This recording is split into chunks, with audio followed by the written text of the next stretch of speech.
Journey with the tiger కథనంలోకి స్వాగతం. ఈ కథనం ఇంకో 3 ఎపిసోడ్లో ముగియబోతోంది. అద్భుతమైన సస్పెన్స్ను మిస్ కావద్దు. కథనంలోకి వెళ్ళిపోదాం. అటువైపు నేలకొండపల్లి అడవుల్లో వరుణ్, కావ్య, కొండయ్య మరియు టామీలు తమ అన్వేషణను మొదలుపెట్టారు. ఆ అడుగుజాడల ఆచూకీ పట్టుకొని మున్ముందుకు నడుస్తూ ఉన్నారు. మరోవైపుగా కమల్ ఆ కొండవాళ్ళ నుంచి దిగుతూ నేలకొండపల్లి వైపుగా బయలుదేరాడు.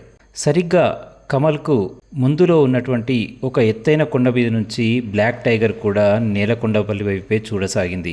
చుట్టూరా ఎంతో అందంగా చంద్రవంక ఆకారంలో చక్కగా మెలికలు తిరుగుతున్న ప్రాణహితను చూసింది బ్లాక్ టైగర్. వెంటనే దాని కళ్ళల్లో నీళ్లు వచ్చాయి. ఎందుకంటే నీళ్ళలో ఎగరడం అంటే ప్యాంథర్కు చాలా ఇష్టం. ప్యాంథర్ యొక్క అల్లరి సన్నివేశాలు తనకు గుర్తుకొచ్చాయి.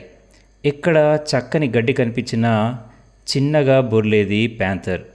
నీళ్లు కనిపిస్తే మాత్రం అందులోనే చాలాసేపు ఈదులాడేది. బిడ్డను చూస్తూ బ్లాక్ టైగర్ చుట్టూరా కాపలా కాస్తూ కూర్చునేది. ప్యాంథర్కు నీళ్ళంటే చాలా ఇష్టం. అందుకే ఆ ప్రాణహితను చూడగానే బ్లాక్ టైగర్ కళ్ళలోంచి నీళ్లు నెమ్మదిగా మెదిలాయి. తన బిడ్డను తొందరగా చూడాలి అన్న ఆతృత దాని కళ్ళలో కనిపించింది. అంతే, ఒక్కసారిగా లంఘించి నేలకొండపల్లి వైపుగా ముందు కురికింది బ్లాక్ టైగర్. అంతలో వాతావరణం ఒక్కసారిగా మార్పు చెందింది. ఒక నల్లని దట్టమైన మేఘం అటువైపుగా విస్తరించసాగింది. చూస్తుండగానే ఆ ఎత్తైన కొండలను తాకి ఒక్కసారిగా కుంభవృష్టిని కురిపించింది ఆ నల్లని మేఘం. వర్షం రాకతో ఎక్కడి వాళ్ళు అక్కడే ఆగిపోయారు. వరుణ్, కావ్య ఓ చెట్టు కింద ఉంటే కొండయ్య మరియు టామీలు మరో చెట్టు కింద ఆవాసం చూసుకొని ఆగిపోయారు. కమల్ కూడా ఒక పెద్ద ఆసరా చూసుకొని అక్కడే ఆగిపోయాడు. బ్లాక్ టైగర్ కూడా అక్కడే ఆగింది. కానీ ఒక్క క్షణం దాని ఆలోచనలో ఏదో మార్పు వచ్చింది. ఒక్కసారిగా పెద్దగా గర్జన చేస్తూ ముందుకు ఒక్కసారిగా దూకి ఉరికింది బ్లాక్ టైగర్. అంత దూరంలో ఉన్న కమల్కి ఆ శబ్దం వినిపించింది. అంటే తాను బ్లాక్ టైగర్కు దగ్గరలోనే ఉన్నానని కమల్కి అర్థమైంది. కాకపోతే ఇంత వర్షంలో అదెందుకు అలాంటి గర్జన చేసింది అర్థం కాలేదు కమల్కి. చెట్లు, పొదలు, కొయ్యలు అన్నీ దాటుకుంటూ వేగంగా పరిగెత్తసాగింది ప్రాణహిత వైపుగా బ్లాక్ టైగర్. ఎందుకంటే ప్యాంథర్కు వర్షం అంటే చాలా ఇష్టం. వర్షం ఎప్పుడు పడ్డా ఆ వర్షంలో తడవడానికి బయటకి ఉరుకొచ్చి ఎవ్వరినీ పట్టించుకోకుండా చిన్నగా దొర్లేది ప్యాంథర్. కాబట్టి ఇప్పుడు కూడా తను బయటకే వస్తుంది. దాన్ని పట్టుకోవాలి అన్నట్టుగా ప్రాణహిత వైపుగా పరుగులెత్తసాగింది బ్లాక్ టైగర్. తల్లి అనుకున్నట్టుగానే ప్యాంథర్ వర్షాన్ని చూసి గంతులేయసాగింది. ఒక్కసారిగా పొదల్లోంచి బయటకు వచ్చేసి వర్షంలో కింద పడి బొర్లడం మొదలుపెట్టింది. దాంతోపాటు 2 ఉడతలు, 2-3 కుందేలు కూడా ఉన్నాయి.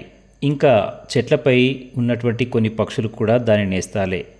అవన్నీ వర్షానికి భయపడి అక్కడే ఆగితే ప్యాంథర్ మాత్రం వచ్చి ఆ వర్షంలో ఆనందంగా తడవసాగింది. తమ మిత్రుడు పడుతున్న ఆనందాన్ని చూసి అవి కూడా బయటకొచ్చి వర్షంలో నెమ్మదిగా తడిసి హాయిగా గంతులు వేసాగాయి.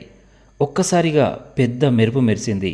అంతే, పిచ్చుకలు, ఉడతలు, కుందేళ్ళు పొదల్లోకి దూరిపోయాయి. కానీ బ్లాక్ ప్యాంథర్ మాత్రం అక్కడే వచ్చిన మెరుపును చూస్తూ ఒక్కసారిగా ఆగిపోయింది. తనకు ఒక్కసారిగా తల్లి గుర్తుకొచ్చింది. చిన్నగా మూలుగుతూ బాధతో ముందుకు పరిగెట్టసాగింది.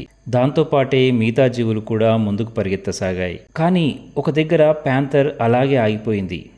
ఎంత పరిగెత్తుదామన్నా దాని కాళ్ళు ముందు కురకలేదు. చుట్టూ ఉన్న ఉడతలు, కుందేళ్ళు, పిచ్చుకలు ఒక్కసారి ఆగిపోయి కీచు కీచుమని అరవసాగాయి. కారణం ఏంటంటే ప్యాంథర్ అడుగుపెట్టింది ఒక ఊబిలో. ఇక ఏమాత్రం కదిలినా అది ఆ ఊబిలోకే వెళ్ళిపోతుంది.